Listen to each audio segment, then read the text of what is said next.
Salut à tous et bienvenue pour cette nouvelle vidéo définition de la marmite. Je suis Alex et aujourd'hui on va parler des sidebars. Allez, c'est parti!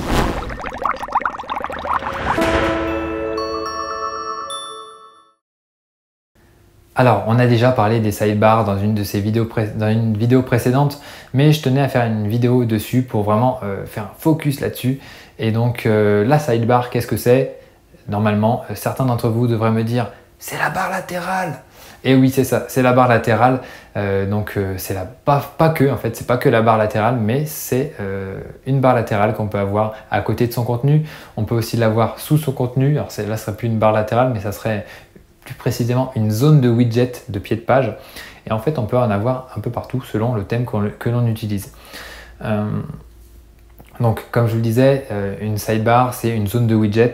Donc, on a déjà vu ce que c'était un widget et on a déjà vu pas mal de choses là-dessus au cours de cette vidéo, cette vidéo précédente. Mais du coup, on va parler de ça et je vais vous parler de choses que je n'ai pas encore parlé dans les vidéos précédentes. Ça parle justement de l'utilisation de cette fameuse sidebar, de cette fameuse barre latérale de WordPress. Parce que on peut être tenté à un moment ou à un autre de placer un certain nombre de widgets au sein de cette sidebar et à la fin du truc, on se retrouve avec un widget, 2 widgets, 3 widgets, 4 widgets, il y en a partout et au final, est-ce que c'est vraiment utile d'avoir autant de widgets dans cette satanée sidebar? Eh bien, la réponse est non, parce que ce qu'il faut savoir, c'est que plus vous mettrez de widgets dans votre sidebar, plus les gens, vos visiteurs, auront du mal à choisir et puis ça va limite les agresser, quoi, tellement il y aura de choses et en fait ça sert à pas grand chose.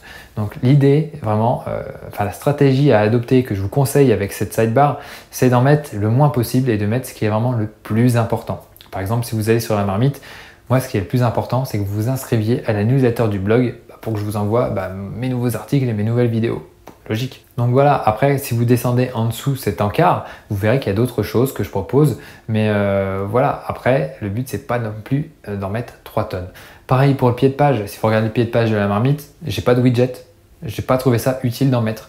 Et pourtant, quand on va sur certains sites, même des sites de lecteurs, je vois qu'il y a des widgets, il y a des choses qui servent pas forcément à grand chose. Comme par exemple le widget des derniers commentaires. Qu'est-ce que ça apporte concrètement? Ou le widget calendrier. Celui-là, j'en ai pas parlé dans la vidéo sur les widgets. Mais le widget calendrier, qu'est-ce que ça apporte concrètement sur un site? J'ai envie de dire que dalle. Donc voilà. Essayez vraiment de mettre ce qui est le plus important et de ne pas mettre des choses juste pour les mettre et faire bien, vouloir bien faire. Vraiment, ne gardez que ce qui est très important. Donc voilà, je voulais aussi terminer avec une autre chose sur les sidebars, c'est que on a parlé de la sidebar bien sûr au niveau de la barre latérale et au niveau du pied de page, mais parfois on a d'autres types de sidebars qui sont super utiles. Des fois on a des sidebars cachés, ça c'est super intéressant. En fait c'est des sidebars qui sont présentes, on va dire que la fin de l'écran est ici et elle est présente juste là. Et donc quand on clique sur un bouton, par exemple le bouton du menu, et bien pouf, ça fait apparaître la sidebar.